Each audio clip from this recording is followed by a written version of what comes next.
ఈ యొక్క యుగ సమాప్తికి సూచనలు ఏంటి అని శిష్యులు యేసయ్యను అడుగుతున్నారు. ఆయన ఒలీవల కొండ దగ్గర కూర్చున్నప్పుడు మరి యేసయ్యను ప్రశ్నను అడిగినప్పుడు యేసయ్య సమాధానం ఇవ్వకుండా ఉంటాడా? ఆయన అనేక ప్రశ్నలకు జవాబిచ్చేవాడుగా ఉంటున్నాడు. ఆమేన్, హల్లెలూయా. ఆయన ఏమని జవాబిచ్చాడంటే, మిమ్మల్ని ఎవరు మోసపరచకుండా చూసుకోండి. మొట్టమొదటి, హల్లెలూయా, మిమ్మల్ని ఎవరు మోసపరచకుండా చూసుకోండి. రెండవదిగా మనం చూస్తే, నేనే క్రీస్తుని నా పేరు పెట్టుకుని అనేకులు మీ వద్దకు వస్తారు.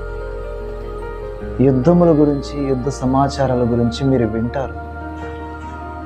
జనముల మీదకి జనములు, రాజ్యముల మీదకి రాజ్యములు లేస్తారు. అక్కడక్కడ కరువులు, భూకంపాలు, సునామీలు కలుగుతాయి. జనులు మిమ్మల్ని శ్రమల పాలు చేసి చంపుతారు.